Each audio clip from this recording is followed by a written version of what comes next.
자, 세 번째 시간 들어가도록 하겠습니다. 자, 세 번째는 이제 병원식으로 들어가요. 그래서 그 먼저 표를 먼저 이해해 보시면은 일단 병원식의 종류는 세 가지로 나누어요. 그래서 일반 병인식, 특별 병인식, 검사식이라고 하고요.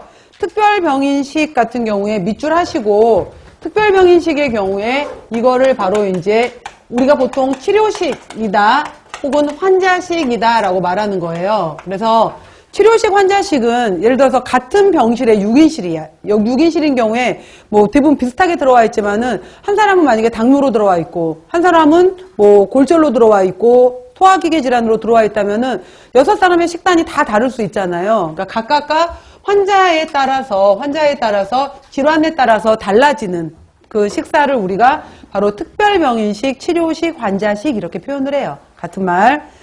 자, 맨 위에 보시면 일반 병인식은 보통 그냥 이제 소화기가 약간 아직 소화 정도에 따라서 얼마나 이제 무르게 줄 것이냐, 얼마나 되직하게 줄 것이냐에 따라서 미음으로 줄래, 죽으로 줄래 이런 것들 있잖아요. 그러니까 보통 이제 물기라든지 점도라든지 이런 정도에 따라서 가장 묽게 주는 유동식, 그 다음에 유동식을 소화할 수 있을 만큼 이 사람이 회복이 되었어 라고 한다면은 죽 정도에 해당이 되는 연식, 그 다음에 3번에 나와 있는 경식은 가로로 묶어버리세요. 요즘은 경식이라는 용어를 많이 안 쓰고 일반적으로 연식에서 그냥 바로 일반식으로 많이 넘어가요. 그래서 경식은 그러니까 예를 들어서 유동식이 미음 정도라면은 연식은 죽식 정도이고 경식은 진밥 정도이고 일반식은 보통의 일반 밥 있잖아요.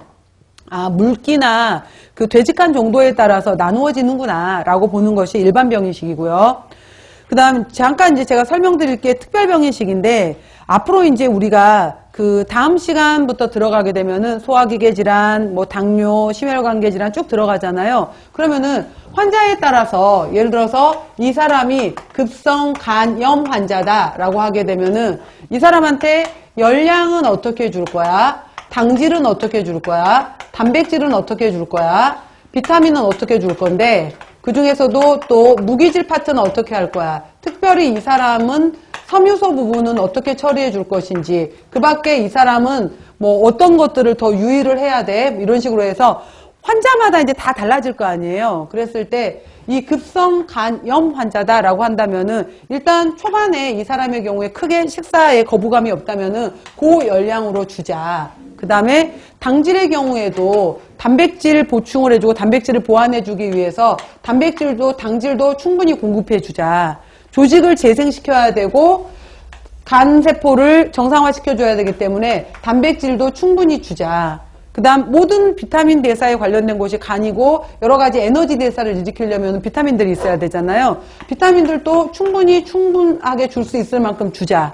자, 무기질 같은 경우에도 다 잘 주는 건 마찬가지인데 이 사람 같은 경우에 여러 가지 중에서 나트륨이 많아지면서 지금 문제가 되고 있기 때문에 다른 무기질은 주지만은 나트륨 부분은 다소 좀 우리가 조절하도록 하자. 그 다음 섬유소 같은 경우에 크게 문제는 없지만은 아직은 소화가 잘 돼야 되기 때문에 불용성에 해당이 되는 이 거친 섬유소 부분에 해당이 되는 것은 다소 소합세 문제가 될